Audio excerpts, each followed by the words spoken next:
Welcome to Reread. I have 3 short stories that I want to go over today. The first one is from Star Wars Galaxy 10. It's called Sandbound on Tattooine. Platt O'Keefe is stranded on Tattooine. Her ship is in need of repairs, and I think she befriends a dewback just to kind of get through the desert or whatnot. It's like a 2-page story, and it's very rare that we hear from Platt O'Keefe. Platt O'Keefe is a West End Games icon who is basically on one page giving you a smuggler's tip, and she just looks cool. She looks really, I know my friend Chris Nelson really loves the character, and I do too, and I wish there would have been more. I wish West End Games would have devoted some short stories or more short stories toward her, like made her a regular character, because to me, she was very interesting, and though we got to see her a little bit here, it's just like a glimpse. It's like a glimpse. It wasn't good enough. All right, so the next one I want to talk about is Empire, the comic book, number 14.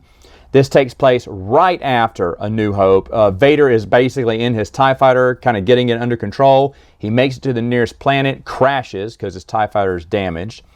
He lands on the planet where there's these 3 Imperial officers. One is new. He's newly assigned. But it's a back-end planet. There's the Imperials just want, there's no one that lives on the planet. The Imperials just want a presence there, so they have a small little camp. And the other 2, guards that have been there say, hey, look, kid, take it easy. No one ever comes out here. So they're like sunbathing and stuff because nothing ever happens here. No Imperial inspections come. No one cares. They just want to have a presence on the planet. And that's all we are. And the whole time, of course, Vader has crash landed. He gets attacked by these kind of like hounds, these alien hounds. He kills their leader, becomes their pack leader, helps kill another dangerous creature on the planet.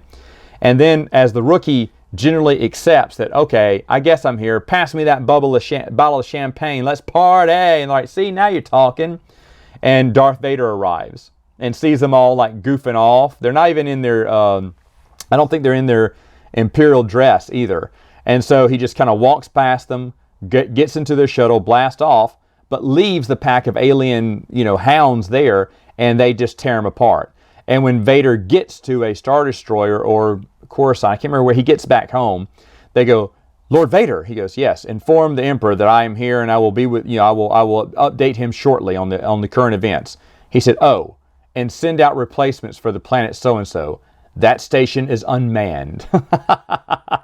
He knew what happened to him. He killed them all. Again, Empire can be good and it can be bad. And this is an example where a story about the Empire was actually really good. So I did enjoy that one. Now the last one I want to talk about is from the Star Wars Weekly, number 97 through 99. You can find this in the Wild Space Omnibus. I think it's easy to get. It's called Day After the Death Star. Basically, it's right after the Death Star. Luke has been basically sitting around all day, even though there's another adventure that happens earlier that they don't talk about. He decides that he's going to take his X-Wing out for a joyride. Oh, I should mention that when he's remembering about the celebration, the medals that being awarded, Chewbacca gets a medal too. So Chewbacca got a medal according to the expanded universe. They gave him a medal long before anyone else thought about it. But Luke goes out on his X-Wing and encounters a stray TIE fighter left over from the battle. Luke tries to fire at it, but his X-Wing, remember, is damaged. It's damaged. The firing mechanism is gone now. He's like, oh no, I meant to fix that and I forgot. So he basically has to crash his X-Wing into the TIE fighter, wing to wing, so they both crash on the planet.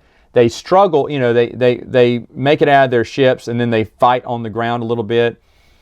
Luke eventually knocks him out, rips off his helmet to take a stick to him, and is going to kill him, basically, because he is the enemy, but then realizes the boy, it's a boy. It's basically someone his age that's in the TIE pilot suit. And he's like, oh, what is the crazy war, And Han comes and picks him up, and they just leave the TIE fighter pilot out there. Now, I made a joke about this last time I reread it.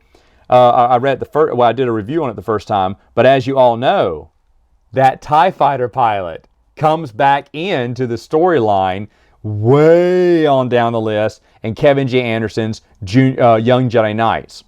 Which when I had because I hadn't read any of the Marvel stuff back then, and when Kevin J. Anderson explained that was a continuation from an old Marvel comic book, I was like, What? I didn't even know. I thought that was amazing. And again, just shows you how much love and respect the authors had for this story, for this grand story here. And I absolutely love it. All right, folks, that's it for now. See you next time.